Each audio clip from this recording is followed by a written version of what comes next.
Welcome back to the deep dive where we take one topic and really get to the bottom of it. Mm-hmm. Today, we're going to be diving into a word you've probably heard before. Yeah. It's plethora. Mm-hmm. And we're going to unpack the nuances of this word by looking at a dictionary definition, Okay.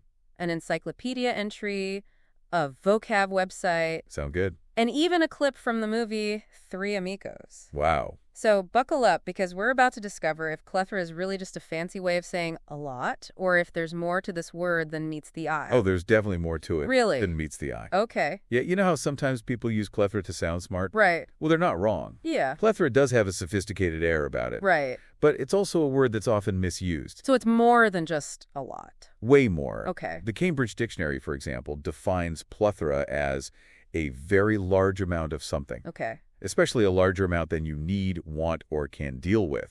Okay, so it's not just about having a lot of something. Right. It's about having too much of it. Yes. Like when your bookshelves are practically collapsing under the weight of all your books. Precisely. That's the key difference. Okay. Plethora implies an excess, a surplus. Mm-hmm. That might even be overwhelming or burdensome. Okay. Think of it like this. Okay. If you have a lot of books, you might be a bookworm. Right. But if you have a plethora of books, Okay. you might need to call a contractor to reinforce your floor. Yikes. I better start donating some books then. Yeah. Speaking of overload, I was looking at the Merriam-Webster definition, Mm-hmm. and it says plethora originally came from a medical term for having too much blood. Yes, and that medical origin is essential to understanding the word's more subtle implications. Okay. It hints at a state of being overfull, Mm-hmm. almost to a point of dysfunction. Which brings us to that classic scene from Three Amigos. Oh, yeah. Remember when El Guapo is boasting about his piñatas? Yes. He's like, we have a plethora of piñatas. Oh, absolutely. Yeah. El Guapo's clearly trying to sound intelligent. Right. But the humor lies in the fact that he probably doesn't even fully grasp the word's meaning. Yeah. It's a classic example of someone trying to use sophisticated language without quite hitting the mark. Poor El Guapo. He's like that friend who tries to use big words but ends up sounding a bit silly. Yeah. It's interesting, though, Okay. because vocabulary.com points out that even though plethora originally had this kind of negative connotation, Right. nowadays it's often used in a more positive light. Yeah, like having a plethora of choices, for example. Right, exactly. It seems plethora has gone through a bit of a makeover over the years. Yeah. What was once a purely medical term with a negative connotation has evolved to become more flexible, Mm-hmm. used in both positive and negative ways. So how do we know when someone means plethora in a good way or a bad way? Context is everything. Right. And paying attention to the speaker's intention. Okay. Are they expressing delight at an abundance of options, or are they overwhelmed by an excessive amount of something? Okay, that makes sense. Yeah. But how does plethora differ from other words that mean a large quantity, like myriad? They both seem to mean a lot. That's where things get really fascinating. Okay. While both myriad and plethora indicate a large amount, there's a subtle difference in their emphasis. I'm all ears. Think of it this way. Okay. Imagine a spice market Okay. with a myriad of exotic scents. Mm-hmm. Cardamom, saffron, star anise, Okay. each unique and enticing. Right. You're captivated by the sheer variety. Yeah. Now picture a warehouse Okay. packed floor to ceiling with identical cans of beans. Okay. That's the difference between myriad and plethora. Okay. Myriad emphasizes variety, Okay. while plethora emphasizes the sheer overwhelming volume. Ooh, I get it. Like if you have a myriad of interests, Right. you're a Renaissance Right. person. Okay. But if you have a plethora of unfinished projects, Mm-hmm. you're just a procrastinator. Exactly. It's about the nuance, the shade of meaning. Right. And the Cambridge Dictionary gives a perfect example of how plethora is used in this negative sense. Mm-hmm. They write, the plethora of regulations is both contradictory and confusing. Yeah. It's not just that there are a lot of rules. Right. It's that the sheer quantity is creating a problem. So plethora isn't just about quantity. Right. It's about the potential consequences of having too much. Exactly. Too many books, too many projects, too many regulations. It can all lead to a bit of chaos. For sure. But what about plethora in its original medical context? Is it still used that way? Absolutely. Plethora is still used in medicine to describe specific conditions. Wait, really? Tell me more. For example, facial plethora refers to excessive blood flow to the face, Okay. which can be a sign of Cushing's syndrome.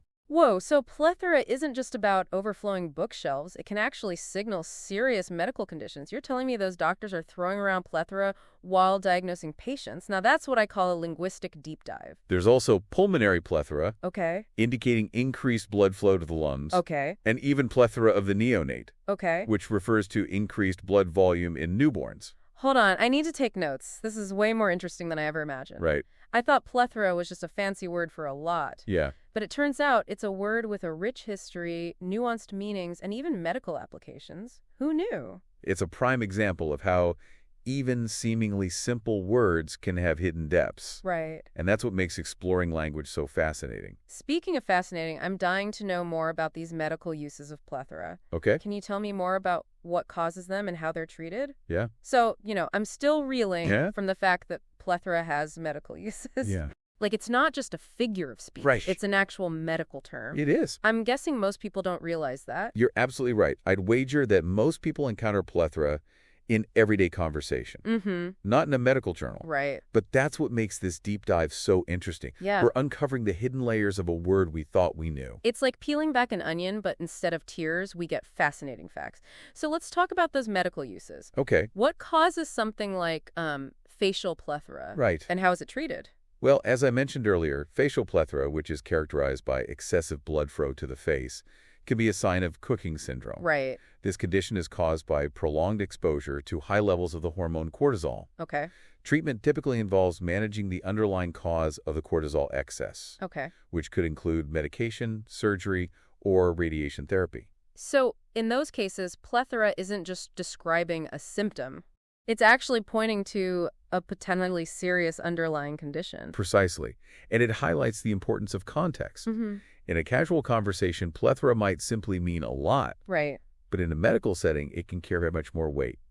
That makes me think about how important it is to choose our words carefully, Mhm. especially when we're trying to communicate clearly and accurately, I couldn't agree more. Words are powerful tools, right? and like any tool, they can be used effectively or ineffectively. Yeah. Understanding the nuances of a word like plethora allows us to communicate with greater precision Mm-hmm. and avoid potential misunderstandings. It's like the difference between using a hammer to build a house versus using it to swat a fly. Exactly. The right tool for the right job. So we've talked about how plethora can have positive and negative connotation, how it differs from words like myriad, Yeah, and even how it's used in medicine. right. What stands out to you the most from all of this? What fascinates me most is how plethora has evolved over time. It's gone from being a purely medical term with a negative connotation to a more general term that can be used in both positive and negative ways. It's like it's shed its medical coat and embraced a more casual wardrobe, but it still has that underlying sense of, too muchness, Right. even when it's used in a positive context. Exactly. It's a reminder that words carry baggage, Mm-hmm. historical baggage, Okay. cultural baggage, Mm-hmm. even emotional baggage, and that baggage can influence how a word is perceived and interpreted. It's like those vintage suitcases with all the travel stickers on them. They tell a story. Yeah. And so do words. Beautifully put. And it makes me wonder, what other words have undergone similar transformations over time? Ooh, that's a great question. Maybe that's a deep dive for another day. Right. But for now, let's bring it back to plethora. What's the one thing you want our listener to take away from all of this? I'd say the biggest takeaway is this. The next time you encounter plethora, take a moment to consider its origins, Mm-hmm. its context, Right. and its many shades of meaning. Don't just assume it's a synonym for a lot. Okay. Think about whether it truly signifies a positive abundance or a potentially overwhelming excess. And maybe even a medical condition. You never know where a word might lead you. Speaking of leading, I think it's time to wrap up this deep dive. But before we do, I have one last question for you. Okay, shoot. If you could describe the English language in one word, Ooh, what would it be?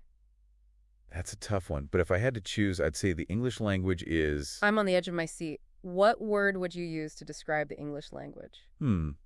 Well, I'd say it's a living tapestry. A living tapestry. Yeah, constantly evolving, borrowing threads from other languages, Okay. and weaving new patterns of meaning. That's beautiful. And so true. Yeah. It's like this ever-growing, Right. ever-changing entity that we're all afraid of. Exactly. And that's why it's so important to keep exploring it, keep learning, Yeah.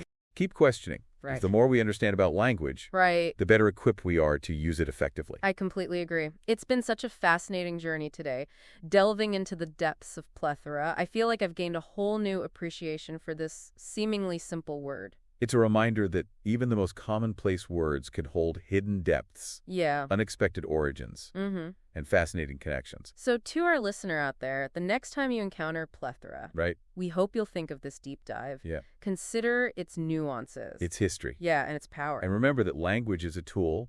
Use it wisely, use it thoughtfully, and most importantly, use it to connect with the world around you. Beautifully said. And on that note, we've come to the end of our deep dive into the fascinating world of plethora. We hope you enjoyed the journey as much as we did. Until next time, happy wordsmithing.